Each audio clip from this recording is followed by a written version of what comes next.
students, I am Srishti here. Today we are just going to start the second chapter of our history, which is from trade to territory. आज हम लोग chapter 2 पढ़ेंगे, जिसमें पढ़ना है हमें कि फ्रॉम ट्रेड टू टेरिटरी। ये हमारा आज का चैप्टर का नेम है, जो कि सेकंड चैप्टर है हमारी हिस्ट्री का। तो हम ये देखते हैं कि many architectures develop during modern India. ठीक है, अगर हम मॉडर्न इंडिया की बात करते हैं तो मॉडर्न इंडिया के समय कई सारे आर्किटेक्चर्स बने, कई सारे आर्किटेक्चर्स जो थे वो डेवलप किए। कई सारे राजाओं ने बहुत सारे आर्किटेक्चर्स को निर्माण कराया है। एक राजा ही कई सारे आर्किटेक्चर्स को बनाता था, तो बहुत सारे राजा हुए, तो इसका मतलब बहुत सारे आर्किटेक्चर्स बने। लेकिन क्या होता है कि जब ब्रिटिशर्स हमारे इंडिया में आते हैं, when Britishers came to India, यहाँ दिखा है कि जब ब्रिटिशर्स इंडिया आते हैं तो आर्किटेक्चर का जो डिक्लाइनेशन होता है, यानी कि जो पतन होता है, वो स्टार्ट हो गया। वो बात नहीं रह गई थी जो आकर्षण होता था लोगों के मन में आर्किटेक्चर्स को लेके।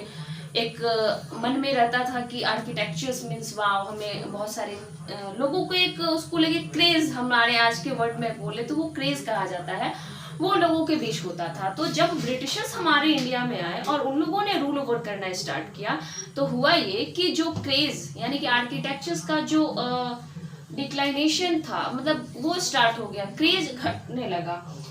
और आज की अगर हम बात करते हैं तो आर्किटेक्चर्स में ऐसा बहुत कुछ मतलब हमें इंटरेस्ट नहीं होता है। भले हम कहीं घूमने जाते हैं, चलो आर्किटेक्चर्स देख ले, लेकिन अभी भी ऐसी कई सारी चीज़ें हैं जो आर्किटेक्चर्स के थ्रू हमें सेक्रेट्स जानने को मिल सकती हैं। ये आर्किटेक्चर्स आज भी बहुत सारे सेक्रेट्स को लेकर चलते हैं।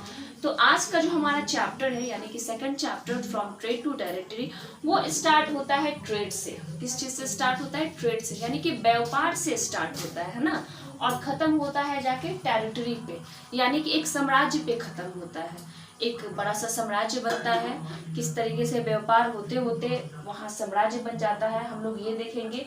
दूसरी चीज़ हम लोग देखेंगे कि इस कहानी के बीच में कई सारे संघर्ष होते हैं, कई सारी लड़ाइयाँ होती हैं, काफ़ी सारे मारपीट होते हैं।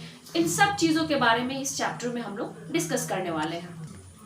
अब हम देखेंगे द कंपनी एस्टेब्लिशेस पावर, जो कि हमारे चैप्टर का पहला टॉपिक है कि किस तरीके से कंपनी ने यहाँ अपने पावर को एस्टेब्लिश किया। इसके बारे में अगर हम बात करें तो सबसे पहले देखेंगे कि किस तरीके से एक ट्रेडिंग कंपनी, यानी कि यहाँ ईस्ट इंडिया कंपनी की बात हो रही है, कि किस तरीके से एक ट्रेडिंग कंपनी ने पूरे इंडिया पे रूल ओवर किया, हम ये देखेंगे। और उसने रूल ओवर इंडिया पे तो किया, लेकिन ये कंसेप्ट आया कहाँ से, ये स्टार्ट कैसे हुआ रूल ओवर का कंसेप्ट। अब मैं आपको बता दूं कि औरंगजेब की बात की गई है आपके बुक में, है ना। आप देखोगे कि औरंगजेब जो था वह मुगल किंग, है ना, मुगल राजा था, लेकिन उनमें सबसे पावरफुल जो किंग्स होते थे उसमें औरंगजेब का नाम आता था। तो पावरफुल मुगल किंग्स में औरंगजेब जो था वो लास्ट पावरफुल किंग माना जाता था। ठीक है, उसका साम्राज्य जो था काफी बड़ा था, लेकिन उसके डेथ यानी उसकी मृत्यु 1707 में होती है। आपके बुक में दिया गया है कि 1707 में उसकी डेथ होती है। तो उसके डेथ 1707 के बाद सूबेदार जो थे या फिर जो बिग जमींदार्स थे, उन लोगों ने क्या किया कि अपने रीजनल किंगडम्स को एस्टैब्लिश करना शुरू किया। क्या होता है कि औरंगजेब मरता है 1707 में, उसके बाद सूबेदार्स और जमींदार्स अपना वहाँ रीजनल किंगडम्स को एस्टेब्लिश करना स्टार्ट करते हैं। इससे क्या हुआ कि कई सारे ऐसे जमींदार्स और सूबेदार्स मिलके छोटे छोटे ऐसे किंगडम्स को बढ़ाने लगे, किंगडम्स का एस्टेब्लिशमेंट करने लगे। तो इस तरीके से कई सारे किंगडम्स का इस बीच में निर्माण हुआ, है ना, ये हमारे चैप्टर में बताया गया है। अब क्या हुआ कि जो लोकल किंग्स थे वो धीरे धीरे पावरफुल होना शुरू हो गया। औरंगजेब के डेथ के बाद, जैसे कि हम लोगों ने बात किया, जमींदार और सूबेदार का राज हो गया, उन लोगों ने अपना किंगडम एस्टैब्लिश किया। तो इस तरीके से वो लोकल किंग बन गए, और ये क्या हो गया कि टाइम के साथ बहुत पावरफुल होते चले गए।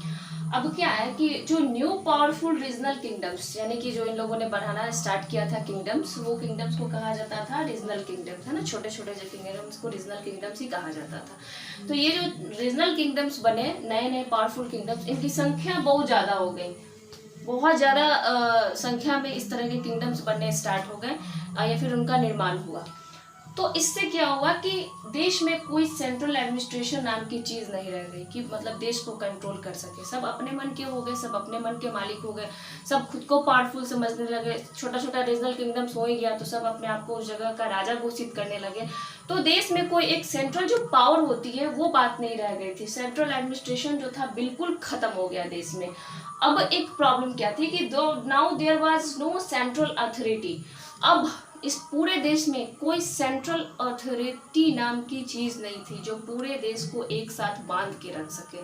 पूरा देश छिटपुट हो गया, अलग अलग बिखरना स्टार्ट हो गया, सब अपने मन की करने लगे। क्योंकि यहाँ दिखाया गया है, साफ अक्षर में लिखा गया है कि एडमिनिस्ट्रेशन जो थी कंट्री की वो इंड कर गई है ना। दूसरी चीज़ की सेंट्रल अथॉरिटी नाम की कोई चीज़ नहीं रही थी देश में। तो ऑब्वियस सी बात है, सब खुद को पावरफुल समझने लगे थे। तो ये था कि किस तरीके से लोकल जो किंगडम्स थे वो पावरफुल होना स्टार्ट किए। अब हम देखेंगे कि वाई दिस कंपनी केम, ठीक है। ये जो ईस्ट इंडिया कंपनी थी वो कंपनी भारत आई क्यों, इसके बारे में हम देखेंगे। और वो अगर भारत आई भी तो ये स्टार्ट कहाँ से हुआ, ये कंपनी का आना जाना आखिर स्टार्ट कैसे होता है। तो स्टोरी जो है वो स्टार्ट होती है 1600 से, ठीक है। 1600 वर्ष से स्टार्ट होती है कि ईस्ट इंडिया कंपनी को ये परमिशन मिल गया चार्टर के थ्रू, है ना। आपके बुक में दिया गया, आप देखोगे कि East India company got permission through charter. It means कि ईस्ट इंडिया कंपनी को चार्टर के थ्रू ये परमिशन दे दिया गया था कि सिर्फ यही एक ऐसी कंपनी होगी जो भारत में क्या करेगी, रूल ओवर करेगी। सिर्फ यही कंपनी को अलाउ किया गया कि आप भारत में ट्रेड कर सकते हैं और आप इंडिया पे रूल ओवर करेंगे। इस परमिशन को ग्रांट किया गया था एलिजाबेथ के थ्रू, है ना। तो इसका मतलब ये होता है कि अब कोई भी ट्रेडिंग कंपनी इंग्लैंड से अलाउड नहीं थी, यानी कि कोई भी ट्रेडिंग कंपनी जो इंग्लैंड की थी उनको अलाउ नहीं किया गया कि आप भारत में जाके वहाँ ट्रेड कर सकते हैं। सिर्फ और सिर्फ एक कंपनी को इजाज़त थी, वो थी ईस्ट इंडिया कंपनी। अब जब ईस्ट इंडिया कंपनी को ये अपॉर्चुनिटी मिली कि वो भारत में जाके रूल ओवर कर सकता है या फिर वहाँ जाके वो ट्रेड कर सकता है, तो इस अपॉर्चुनिटी के मिलने के बाद उस कंपनी के लोगों ने, यानी उस कंपनी ने ये सोचा कि क्यों ना कुछ ऐसे जगहों को इंडिया में फाइंड आउट किया जाए जहाँ रॉ मटेरियल्स मिल जाए। और रॉ मटेरियल्स मिल तो जाए लेकिन काफ़ी सस्ते लेवल पे मिले, काफ़ी चीप कॉस्ट पे मिले। तो उन लोगों ने ऐसे जगहों को फाइंड आउट भी किया जहाँ से वो लोग रॉ मटेरियल्स को बड़ी सस्ते रेट में खरीदते थे।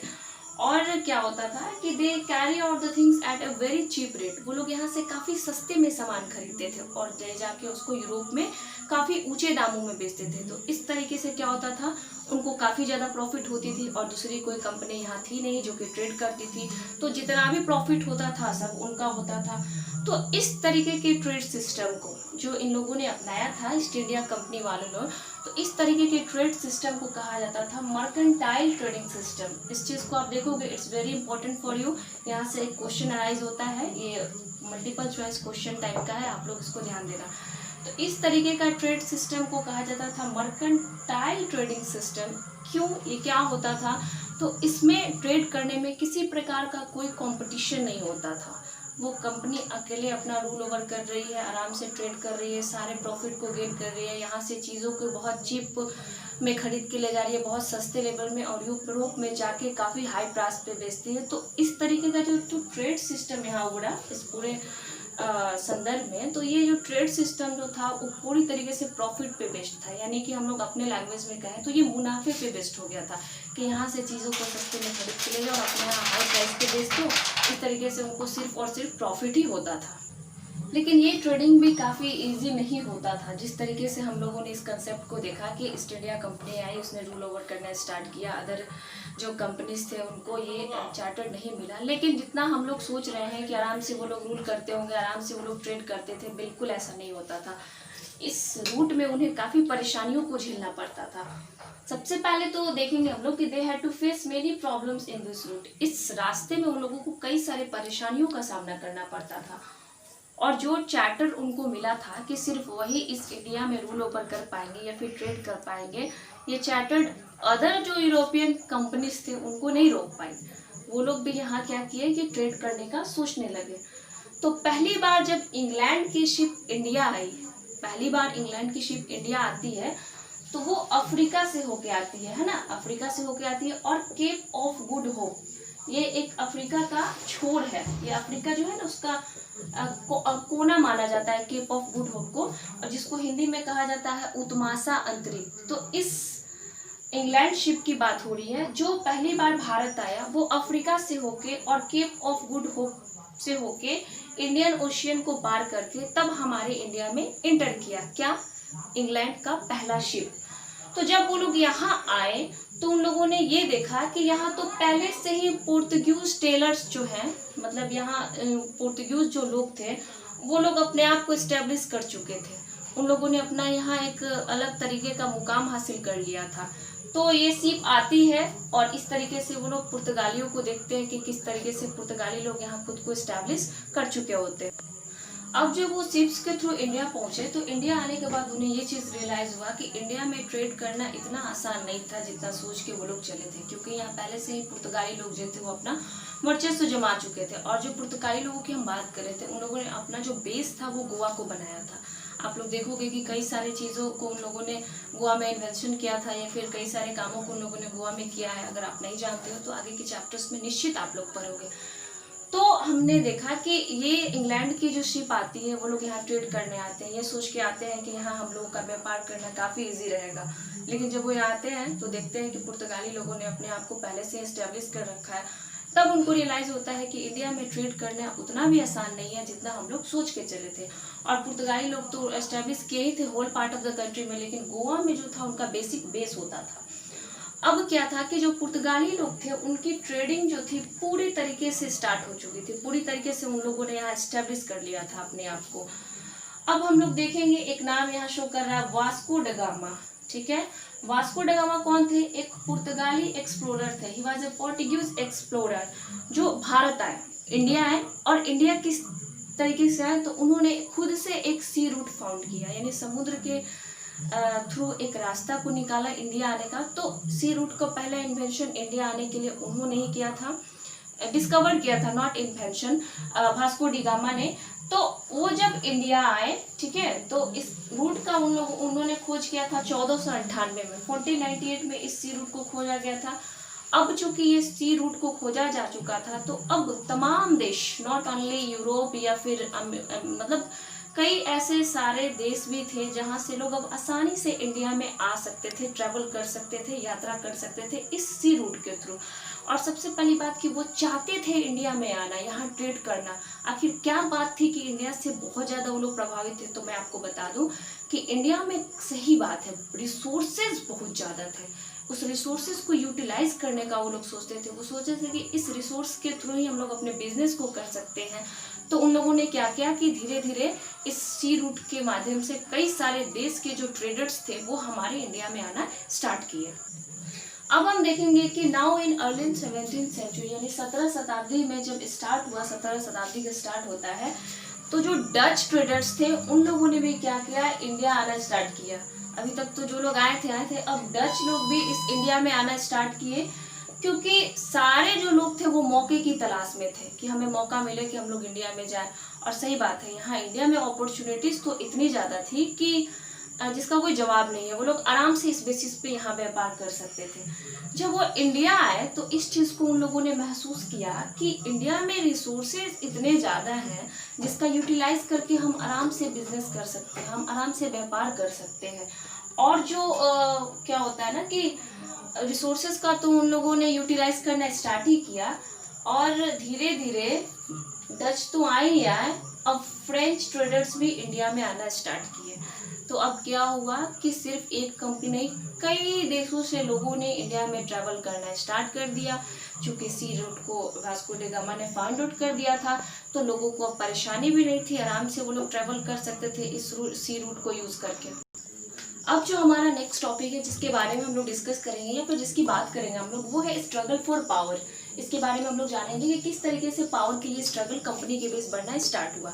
क्योंकि कई सारी कंपनीज आ गई थी हमारे भारत में ट्रेड करने के लिए, सब अपने अपने तरीके से यहाँ व्यापार कर रहे थे। तो धीरे धीरे इन लोगों के बीच संघर्ष स्टार्ट हुआ, यानी कि स्ट्रगल से स्टार्ट हुआ। वो किस तरीके से क्योंकि सारी कंपनी जो चाहते थे वो ये चाहते थे कि प्रॉफिट हमारा हो, और कंपनी इतनी सारी थी कि ऑब्वियसली बात है एक कंपनी के थ्रू ट्रेड नहीं हो रहा था, तो थोड़ा थोड़ा सबको प्रॉफिट जाता था, तो वो प्रॉफिट अकेले एक कंपनी की हो, हर कंपनी की यही चाहती।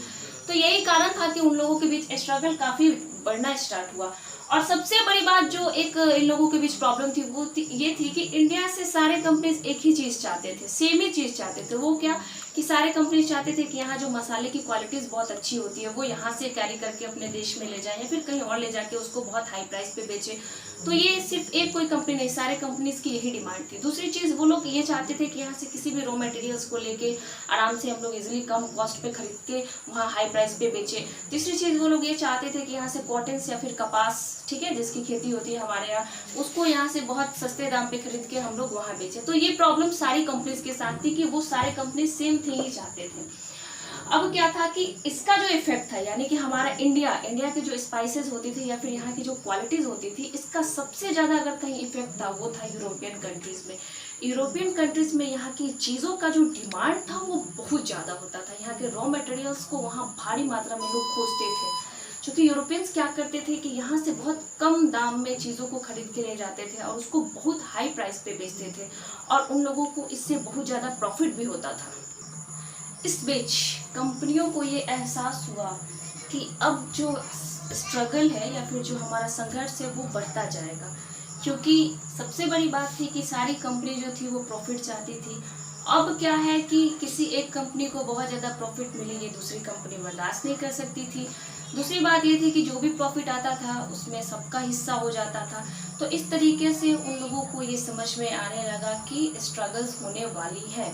अब यही कारण था कि यहाँ से कंपनीज के बीच मतभेद भी होना स्टार्ट हुआ, यानी कि किसी का बातचीत या फिर किसी का सोचने का तरीका एक दूसरे से टैली नहीं करता था, बात बात पे मतभेद होना शुरू हो जाता था। अब क्या हुआ कि धीरे धीरे इन लोगों के बीच मतभेद हुए, अब बैटल्स हुए, कई सारे युद्ध ही हुए, कंपनीज के बीच में ही बहुत सारे युद्ध हुए, कितने लोग मरे, कितने लोग इसमें हारे। अब उसके बाद ये बहुत बड़े तरीके से बढ़ गई थी, जो कि बिल्कुल भी सही नहीं था। लोग मर रहे थे, कट रहे थे। तब इसके लिए एक उपाय सोचा गया कि आखिर इसको खत्म करने का क्या उपाय होगा। तो इसके लिए तरीका अपनाया गया कि एलिमिनेशन ऑफ एराइबल्स, यानी कि जो हमारा प्रतिद्वंदी है, जो हमारे सामने है, उसको मार दिया जाए, खत्म कर दिया जाए, है ना। कंपनी दूसरे कंपनी वाले को मारना स्टार्ट की, दूसरी कंपनी तीसरे कंपनी को मारना स्टार्ट की। तो कंपनी में ऐसे ही लड़ाई होती शुरू हो गई। सारी कंपनीज के इस बैटल में, युद्ध में, अगर कोई कंपनी जीती तो वो थी ब्रिटिश ईस्ट इंडिया कंपनी, है ना। सारी कंपनी हार गई इस युद्ध में, ब्रिटिश ईस्ट इंडिया कंपनी को यहाँ जीत हासिल होती है, और इस तरीके से ब्रिटिश ईस्ट इंडिया कंपनी ने यहाँ क्या किया, ट्रेड करना स्टार्ट किया, अपना वर्चस्व कायम किया।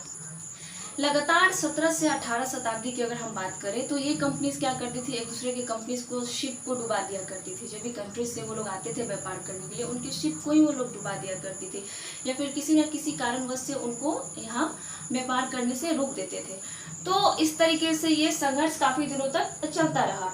उनके गुड्स को सप्लाई नहीं करने देते थे, एक कंपनी दूसरी कंपनी के गुड्स को नहीं सप्लाई करने देते थे। वो लोग चाहते नहीं थे कि कोई एक यहाँ कंपनी स्टैब्लिश हो, लड़ते झगड़ते रहते थे। तो बाद में ईस्ट इंडिया कंपनी ने क्या किया कि अपने ट्रेड को और ज़्यादा बढ़ाने के लिए हमारे इंडिया में कई सारे ट्रेडिंग पोस्ट्स को बनवाए, है ना। ईस्ट इंडिया कंपनी चूंकि जीत चुकी थी इस बैटल को, तो उन लोगों ने ये सोचा कि इंडिया में अपने ट्रेड को और भी ज़्यादा विस्तार दिया जाए। इसके लिए उन लोगों ने कई सारे ट्रेड पोस्ट बनाए।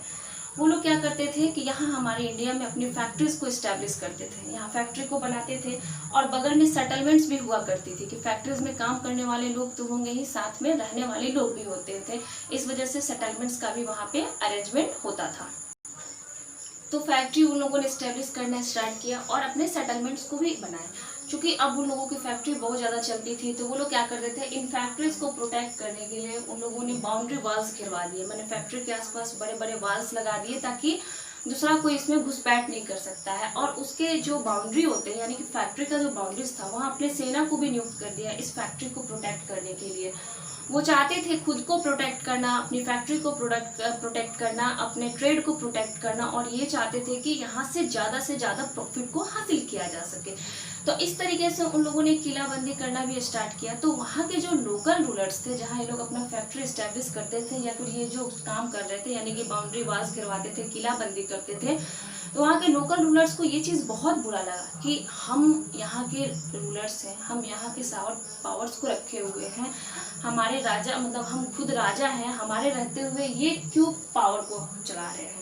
ये चीज़ बहुत खराब लगता था उनको। और इस तरीके से क्या हुआ, यहाँ भी इन दोनों के बीच मतभेद होना स्टार्ट हुआ। तब जाके जो ये ईस्ट इंडिया कंपनी वाले लोग हैं उनको ये एहसास हुआ कि भारत में ट्रेड करना इतना आसान नहीं है। It was very difficult to trade in India.